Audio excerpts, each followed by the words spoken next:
Hello students, welcome everyone.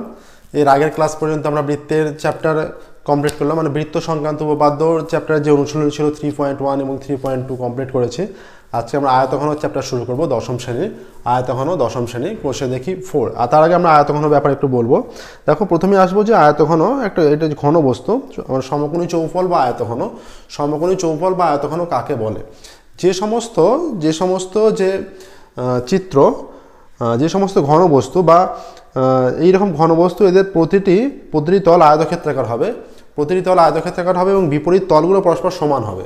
প্রতিটি তল আয়তক্ষেত্রাকার হবে এবং বিপরীত তলগুলো পরস্পর সমান হবে। হ্যাঁ, আচ্ছা, বিপরীত তলগুলির দৈর্ঘ্য প্রস্থ সমান এবং সন্নিহিত তলগুলো একে অপরের উপর লম্ব হবে, তাকে আয়তঘন বলা হবে। মোটামুটি চিত্রটা একটা এরকম হয়ে থাকে।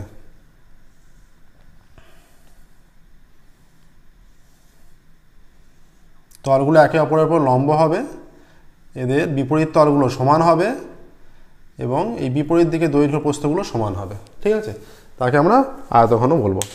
তাহলে প্রতিটি তল আয়তক্ষেত্রাকার হবে, বিপরীত তলগুলো দৈর্ঘ্য প্রস্থ সমান হবে এবং সন্নিহিত তলগুলি একে অপরের উপর লম্ব হলে তাকে আমরা আয়তঘন বা সমকোণী চৌফল বলবো। ঠিক আছে, আয়তঘন। এর কটা তল থাকছে? এর তল হচ্ছে এই ওপর দিকে একটা, নিচের দিকে একটা, এদিকে একটা, এদিকে একটা, এদিকে একটা, 6টা তল থাকছে। ঠিক আছে, 6টা তল আয়তঘনের।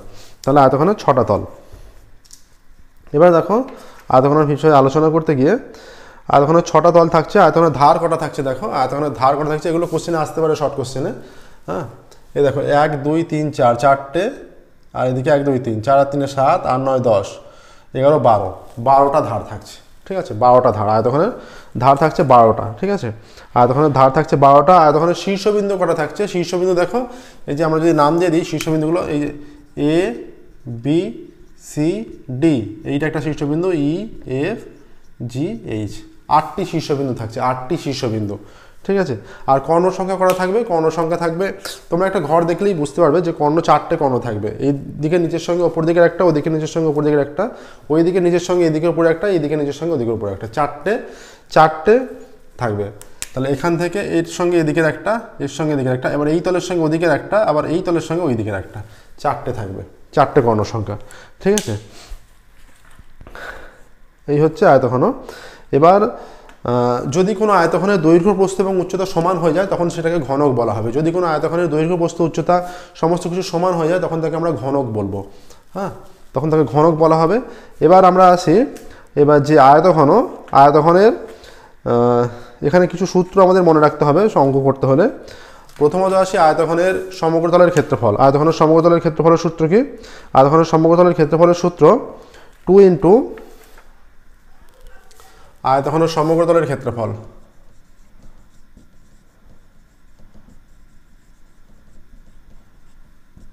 এটা 2 ইন্টু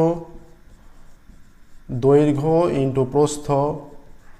2 ইন্টু মানে দুটো করে তল বলে, এই দিকের তলটা প্লাস এই দিকের তলটা, প্লাস এটা প্রস্থ ইন্টু উচ্চতা প্লাস উচ্চতা ইন্টু দৈর্ঘ্য। এইটা হচ্ছে আয়তঘনের সমগ্রতলের ক্ষেত্রফলের সূত্র।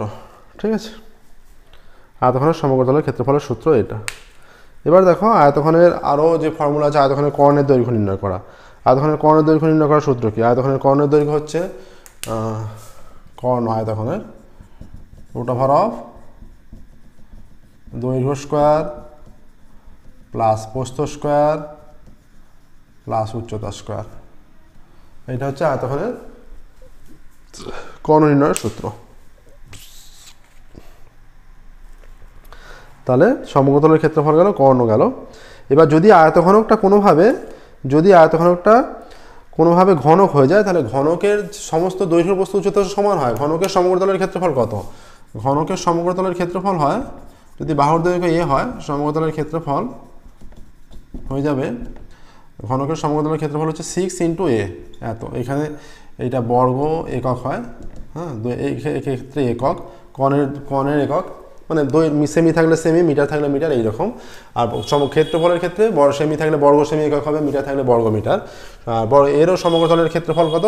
মানে ঘনকের সমগ্রতলের ক্ষেত্রফল এত বর্গ একক, মানে মিটার থাকলে বর্গ মিটার, সেমি হলে বর্গ সেমি, এইরকম। আচ্ছা, এর কর্ণ বের করার সূত্র কি? এর কর্ণ মানে এটা ঘনকের, হ্যাঁ, এটা ঘনকের, এটা আয়তঘনকের, ঘনের, এটা আয়তঘনের ঘন। এটা হচ্ছে √3 ইন্টু বাহু হয়, মানে √3 ইন্টু এ, এত একক হবে। ঠিক আছে, এবার দেখো আয়তঘনের আয়তন নির্ণয়ের সূত্র।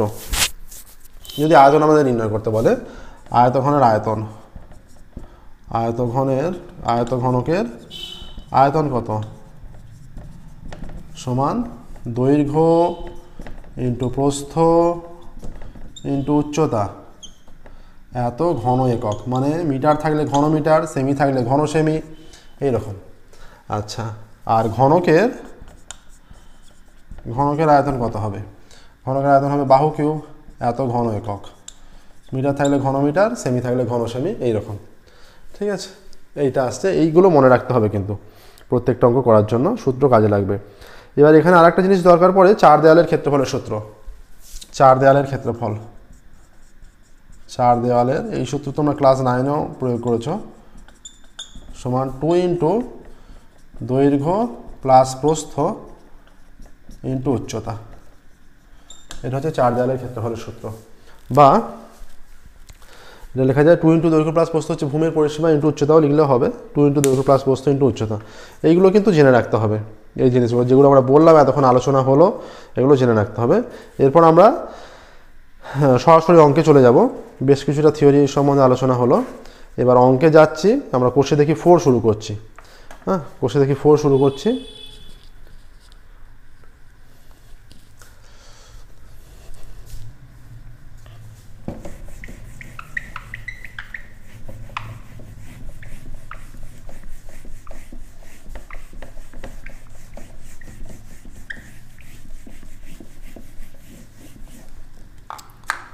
কোষে দেখি 4 শুরু করছি, দেখি প্রথমে কি বলেছে।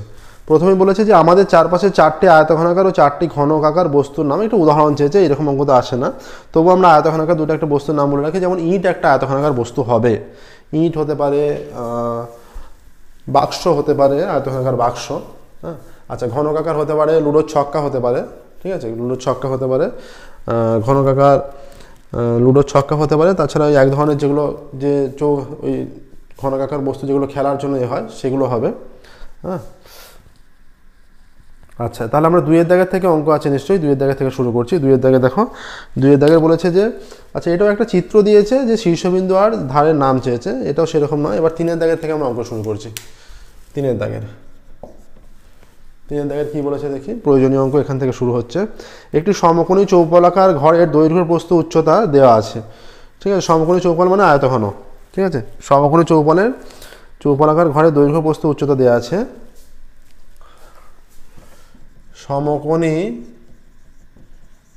চৌপলাকার ঘরের দৈর্ঘ্য প্রস্থ ও উচ্চতা যথাক্রমে, সমকোণী চৌপলাকার ঘরের দৈর্ঘ্য প্রস্থ ও উচ্চতা যথাক্রমে কত সেমি হবে? 5 সেমি, 4 সেমি, 5 মিটার, 4 মিটার ও 3 মিটার দেওয়া আছে। 5 মিটার, 4 মিটার এবং 3 মিটার এটা দেওয়া আছে। অতএব কর্ণ কত হবে? √, দৈর্ঘ্য স্কোয়ার মানে 5 square plus 4 square plus 3 square এত মিটার হবে, সমান √, 5 স্কোয়ার 25, 16, 9, √50 হচ্ছে, সমান 5 × 5 × 2 সমান 5√2 এত সেমি। তাহলে একটা ঘরের মধ্যে সর্ববৃহৎ যেটা দণ্ড রাখা যাবে সেটা কর্ণ আকারে যেটা রাখা যাবে সেটাই। এখানে কি চেয়েছে? এখানে চেয়েছে যে ওই ঘরে সবচেয়ে লম্বা যে দণ্ড রাখা যাবে তার দৈর্ঘ্য কত। তাহলে আমরা লিখব অতএব ওই ঘরে সবচেয়ে লম্বা যে দণ্ড রাখা যাবে তার দৈর্ঘ্য 5√2 মিটার, এটাই হবে।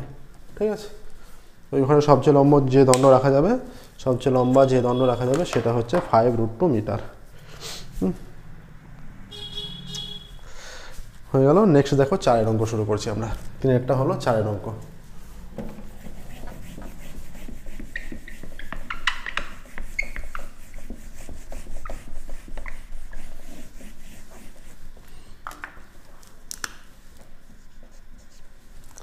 চারেরটা কি বলেছে দেখি, চারেরটা বলে দিয়েছে যে একটি ঘনকের একটি তলের ক্ষেত্রফল 64 বর্গমিটার, ঘনকটির আয়তন হিসাব করে। আমরা ঘনকের একটি তলের ক্ষেত্রফল বলে দিয়েছে, ঘনকের একটি তলের ক্ষেত্রফল 64 বর্গমিটার, ঠিক আছে। একটি ঘনকের একটি তলের ক্ষেত্রফল 64 বর্গমিটার। হ্যাঁ, তাহলে ধরি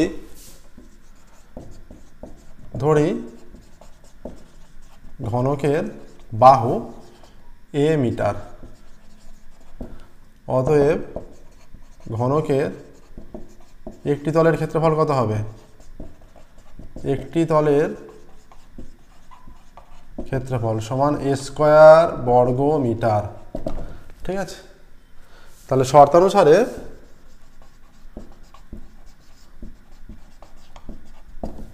একটি তলের ক্ষেত্রফল কত বলা আছে, a square is equal two, এখানে 64 বর্গমিটার দেওয়া আছে, তাহলে 64-র সঙ্গে সমান হবে। তাহলে শর্তানুসারে a square is equal two 64 বা a ইজ ইকুয়াল টু +-8, অতএব a সমান 8, ঠিক আছে, a সমান 8। অতএব ঘনকের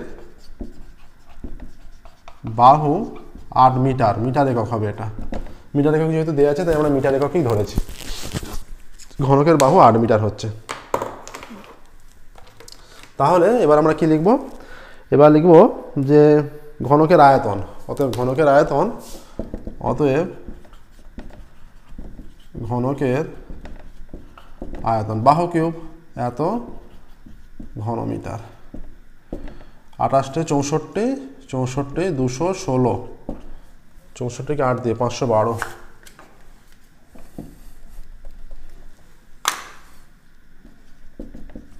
512 ঘনমিটার, ঠিক আছে। এটাই উত্তর হবে, দেখো 512 ঘনমিটার। তাহলে ঘনকটির আয়তন হলো 512 ঘনমিটার। নেক্সট দেখো 5-এর অঙ্কে যাবো এবার।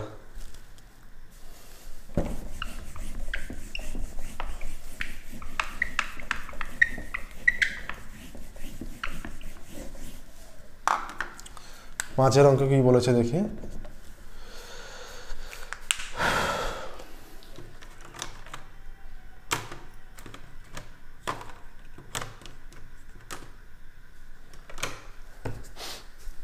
বলছে যে আমাদের বকুলতলা গ্রামে 2 মিটার চওড়া 8 ডেসিমিটার গভীর একটি খাল কাটা হয়েছে। যদি মোট এত ঘনমিটার মাটি কাটা হয় তাহলে মিটার এককে আছে, তবে খালটি কত লম্বা হবে। দেখো খালের চওড়া বলে দিয়েছে, মানে প্রস্থ বলে দিয়েছে, আর খালের গভীরতা বলে দিয়েছে। এবার খালটা কত লম্বা হবে সেটা চেয়েছে, তার মানে আমরা দৈর্ঘ্য, আমরা মাটি কতটা কাটা হয়েছে সেটা বলে দিয়েছে। তাহলে আমরা কি জানি, তার মানে আয়তন, মাটি কাটা হয়েছে মানে কতটা আয়তনের মাটি কাটা হয়েছে সেটা বলে দিয়েছে। ঘনমিটার যখনই আছে তার মানে বুঝতে হবে যে আয়তন বলা আছে। হ্যাঁ, তাহলে আমরা ধরে নেব যে, ধরি খালটি L মিটার লম্বা, ধরি খালটি L মিটার লম্বা। আচ্ছা, খালটি থেকে কত মাটি কাটা হয়েছে, খালটির থেকে 240 ঘনমিটার মাটি কাটা হয়েছে, 240 ঘনমিটার মাটি কাটা হয়েছে, ঠিক আছে। খালটির থেকে 240 ঘনমিটার মাটি কাটা হয়েছে। খালটির প্রস্থ কত, প্রস্থ সমান, খালটির প্রস্থ ইজ ইকুয়াল টু 2 মিটার,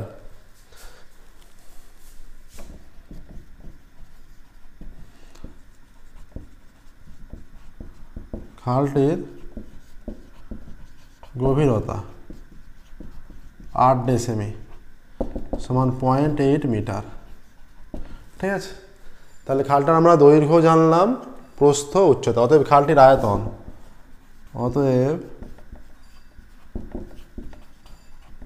খালটির আয়তন সমান দৈর্ঘ্য ইন্টু প্রস্থ ইন্টু উচ্চতা এত ঘনমিটার। এবার এইটা আয়তন, এবার এই আয়তনের মাটি কাটা হয়েছে। শর্তানুসারে কি হবে, শর্তানুসারে L into 2 into 0.8 is equal to 240 হয়ে যাবে, বা L is equal to 240 by 2 into 0.8, point তোলার জন্য উপরে 10 হয়ে গেল। ঠিক আছে, এটা আমরা কেটে দিচ্ছি। 8 দিয়ে কাটলে কত হচ্ছে? 3 8 24, 30।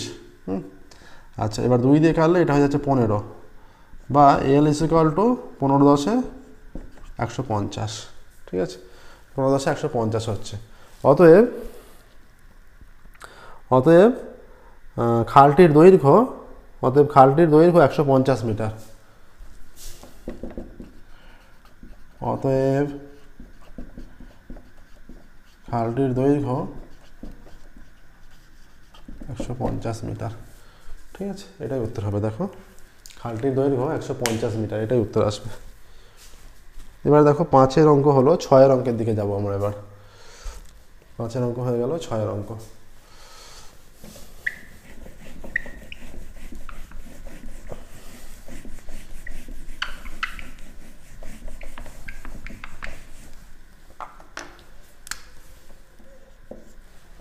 ছয়ের অঙ্ক কি বলেছে? 6-এ বলা আছে যে একটি ঘনকের কর্ণের দৈর্ঘ্য 4√3 সেমি, ঘনকটির সমগ্র তলের ক্ষেত্রফল কত?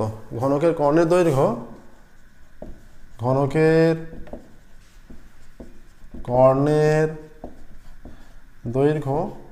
4√3 সেমি, এটা বলা আছে। ঠিক আছে, ঘনকের কর্ণের দৈর্ঘ্য বলা আছে 4√3 সেমি, এটা বলে দেওয়া আছে।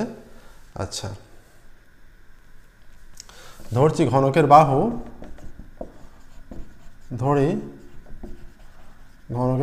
এ সেমি। অতএব ঘনকের কর্ণ কত হবে? a√3 সেমি হবে। শর্তানুসারে দুদিক সমান হয়ে যাবে তো। দুভাবে আমরা কর্ণ বের করলাম, কিন্তু কর্ণ তো একটাই। দুভাবে কর্ণ বের করেছি, কিন্তু কর্ণের মান তো একটাই। তাহলে শর্তানুসারে a√3 ইজ ইকুয়াল টু 4√3, বা a ইজ ইকুয়াল টু 4√3/√3, বা a ইজ ইকুয়াল টু 4। অতএব ঘনকের বাহু 4 সেমি। ঠিক আছে, ঘনকের বাহু 4 সেমি হচ্ছে। এবার তাহলে ঘনকের বাহু যদি 4 সেমি হয়, তাহলে ঘনকের সমগ্রতলের ক্ষেত্রফল কত হবে? অতএব সমগ্রতলের ক্ষেত্রফল, সমগ্রতলের, এইগুলো যে আমরা অঙ্ক করছি এখনো পর্যন্ত, এগুলো কিন্তু 2 নম্বরের অঙ্ক পড়ে, হ্যাঁ, বা 1 নম্বরেরও পড়তে পারে। সমগ্রতলের ক্ষেত্রফল সমান 6 × 4, এত বর্গ সেমি হবে।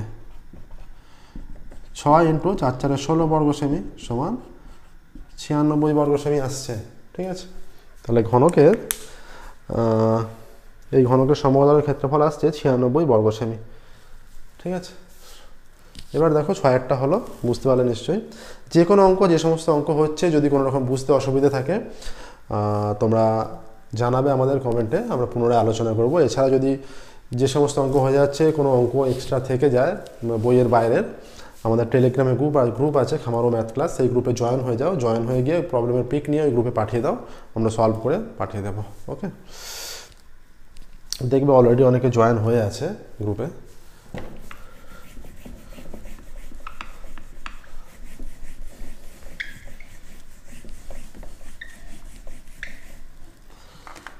আচ্ছা, 7-এরটা, 6-এরটা হয়ে গেল। 7-এর কি বলেছে? একটি ঘনকের ধারগুলির দৈর্ঘ্যের সমষ্টি 60 সেমি। একটি ঘনকের ধারগুলির দৈর্ঘ্যের সমষ্টি 60 সেমি। ঠিক আছে, তাহলে ঘনকের কটা ধার থাকে? ঘনকের 12টি ধার থাকে। ঘনকের ধারগুলির দৈর্ঘ্যের সমষ্টি 60 সেমি। ধরি ঘনকের প্রতিটি ধারের দৈর্ঘ্য সমান হয়। হ্যাঁ, ধরি প্রতিটি ধারের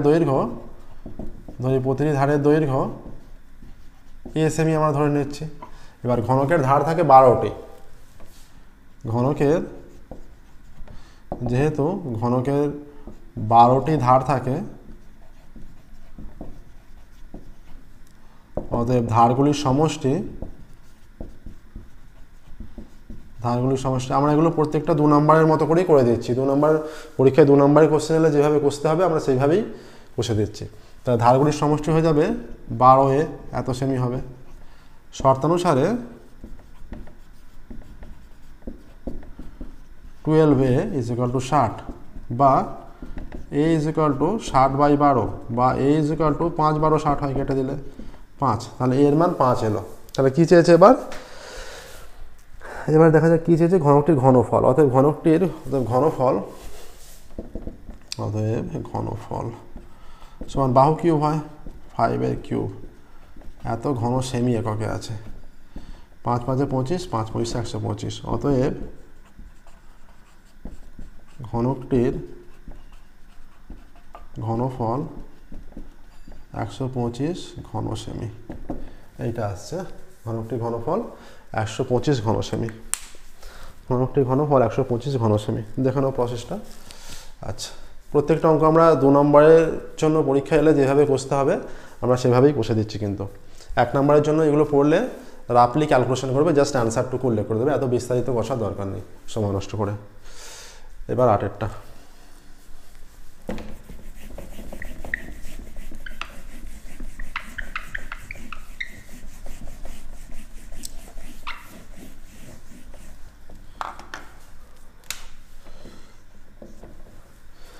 আটের কি বলেছে দেখি।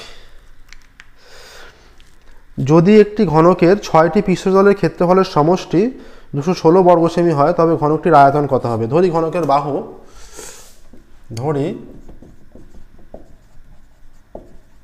ঘনকের বাহু এ সেমি, অতএব 6টি পৃষ্ঠতলের ক্ষেত্রফল মানে সমগ্র তলের ক্ষেত্রফল হয়ে যাচ্ছে। হ্যাঁ, 6টি কারণ ঘনকের 6টি তল থাকে, ঠিক আছে। অতএব ঘনকের 6টি পৃষ্ঠতলের ক্ষেত্রফল, একটা পৃষ্ঠতলের ক্ষেত্রফল হচ্ছে একটা তলের ক্ষেত্রফল a স্কোয়ার, 6টা তলের ক্ষেত্রফল 6a স্কোয়ার। ঘনকের 6টি পৃষ্ঠতলের ক্ষেত্রফল সমান 6a স্কোয়ার, এত বর্গ সেমি, ঠিক আছে। 6a স্কোয়ার বর্গ সেমি, 6টি পৃষ্ঠতলের ক্ষেত্রফল হয়ে যাচ্ছে 6a স্কোয়ার বর্গ সেমি। তাহলে প্রদত্ত আছে কি? প্রদত্ত 6টি পৃষ্ঠতলের ক্ষেত্রফলের সমষ্টি 216। প্রদত্ত 6টি পৃষ্ঠতলের ক্ষেত্রফল সমান 216 বর্গ সেমি। শর্তানুসারে কি হবে? শর্তানুসারে 6a square is equal two 216 বা a square is equal two 216/6। হ্যাঁ, কেটে দিলে 3 6 18, 6 6 36 বা a square is equal two 36 বা a ইজ ইকুয়াল টু ±6। অতএব a সমান 6, ঠিক আছে। অতএব ঘনকের বাহু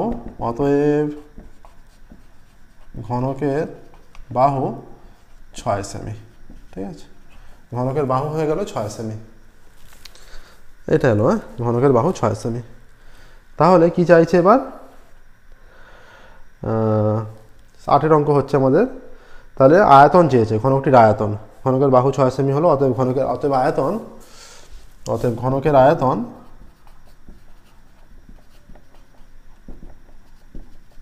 সমান বাহু কিউব 6 কিউব এত ঘন সেমি, 6 6 36, 216 ঘন সেমি হয়ে যাচ্ছে, 216 ঘন সেমি আসছে, ঠিক আছে। 216 ঘন সেমি, এটা অ্যান্সার হলো। এবার দেখো আমরা 9এর অঙ্কের দিকে যাব। 8এর অঙ্ক হয়ে গেল, এবার 9এর অঙ্কে যাচ্ছি। তাহলে ঘনকের আয়তন এলো 216 ঘন সেমি। 9এর দেখো।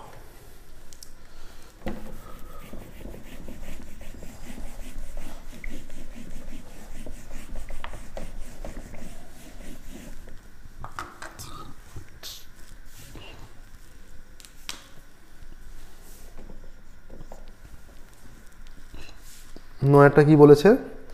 একটি সমকোণী চৌপলের আয়তন বলা আছে। সমকোণী চৌপলের আয়তন, সমকোণী চৌপলের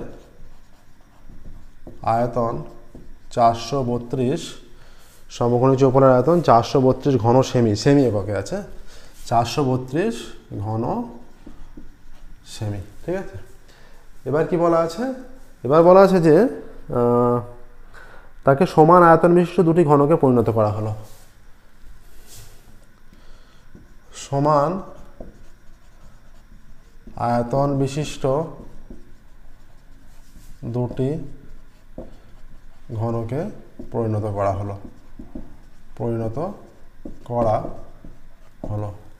অতএব প্রতিটি ঘনকের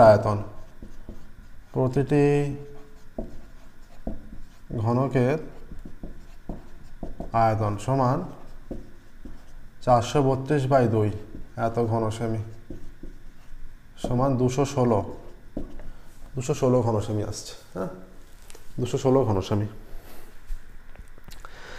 এবার 216 ঘন সেমি হচ্ছে। এবার কি বলেছে, সমান আয়তন বিশিষ্ট দুটি ঘনকে পরিণত করা হলো, প্রতিটি ঘনকের ধারের দৈর্ঘ্য কত হবে হিসেব করি। তাহলে একটা ঘনকের আয়তন আমরা জানি, প্রতিটি ঘনকের ধারের দৈর্ঘ্য কত চেয়েছে, বাহুর দৈর্ঘ্য চেয়েছে। ধরি ঘনকের বাহুর দৈর্ঘ্য আমরা এ ধরে নিচ্ছি, সেখান থেকে এর মানটা ঘুরিয়ে নির্ণয় করব। ধরি ঘনকের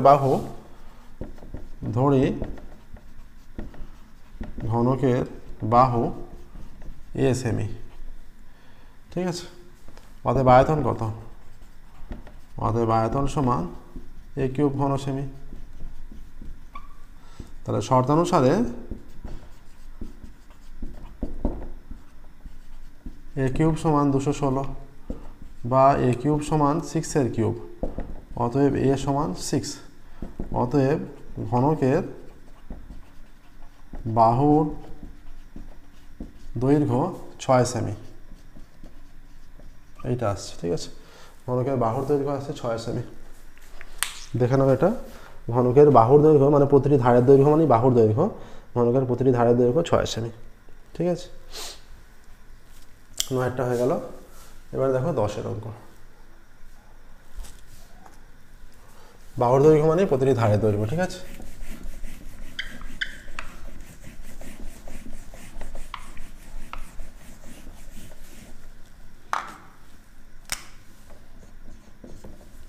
বলছে যে একটি ঘনকের প্রতিটি বাহুকে 50% কমানো হলে মূল ঘনক ও পরিবর্তিত ঘনকের ঘনফলের অনুপাত হিসেব করি।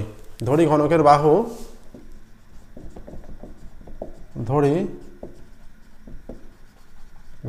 বাহু এ একক, অতএব ঘনকের আয়তন এ কিউব ঘন একক, এইটা হবে। বাহুকে 50% কমালে বাহু কমবে, কতটা কমবে আমরা নির্ণয় করছি। হ্যাঁ, কমার পর কতটা হবে আলটিমেট, মানে কতটা ছোট হচ্ছে নির্ণয় করছি। কতটা ছোট হচ্ছে নির্ণয় করে আবার সেটা বাহুর দৈর্ঘ্য থেকে বিয়োগ করতে হবে, মানে অতটা কমার পর তাহলে সেটা বাহু থাকছে। হ্যাঁ, বাহু কমবে, তাহলে এ ইন্টু 50% বলেছে, তাহলে পার্সেন্ট তোলার জন্য 100 দিয়ে ভাগ করতে হয়। এত একক 2 50 দিয়ে কেটে গেলে তাহলে a/2 একক হচ্ছে, মানে এতটা কমে যাচ্ছে। তাহলে অতএব বাহুর দৈর্ঘ্য হবে কমার পর ঘনকের বাহুর দৈর্ঘ্য, মানে কমে যাওয়ার পর ঘনকের বাহুর দৈর্ঘ্য। আগে কতটা ছিল, আগে ছিল a একক ছিল, সেখান থেকে a/2 কমে গেল, এত একক হলো, সমান 2 লসাগু 2a - a একক সমান a/2 একক। অতএব এখন ঘনকের আয়তন কত, সমান a/2 তার কিউব এত ঘন একক সমান a³/8 ঘন একক, ঠিক আছে। a³/8 ঘন একক আসছে। তাহলে আগের ঘনকের আয়তন ছিল a³ ঘন একক, এখন ঘনকের আয়তন a³/8 ঘন একক। তাহলে এবার আমরা লিখব যে মূল ঘনক ও পরিবর্তিত ঘনকের ঘনফলের অনুপাত, অতএব মূল ঘনক ও পরিবর্তিত ঘনকের ঘনফলের অনুপাত সমান, প্রথমে ছিল a³, তারপর হয়েছে a³/8, a³ তুলে দিলে 1:1/8 হচ্ছে। 8 দিয়ে উভয় দিকে গুণ করে দিলে হয়ে যাচ্ছে 8:1, এখানে 8 কেটে যাবে, তাহলে 8:1 অ্যান্সার। এটাই অ্যান্সার আছে। প্রসেসটা দেখো, 8:1 অ্যান্সার হবে। হ্যাঁ, তাহলে মূল ঘনক মানে আগের যে ঘনকটা ছিল সেটা হচ্ছে 8 গুণ বেশি থাকছে, মানে ঘনকের বাহু 50% কমে যাওয়ার পর যে ঘনকটা হচ্ছে তার চেয়ে আগের ঘনকটা 8 গুণ বেশি আয়তনের, এটাই আসছে। প্রসেসটা দেখো ভালো করে। তাহলে দেখো, যে কোনো অঙ্ক অসুবিধা থাকলে অবশ্যই আমাদের জানাবে, আমরা সেগুলো পরে আবার সলভ করে দেবো। ওকে, এখন আমাদের 10 পর্যন্ত অঙ্ক কমপ্লিট হলো। আজকের ক্লাস এখানেই স্টপ রাখবো। তো ফিরবো পরবর্তী ক্লাসে এবং স্টার্ট করবো 11 থেকে। Okay, thank you very much everyone.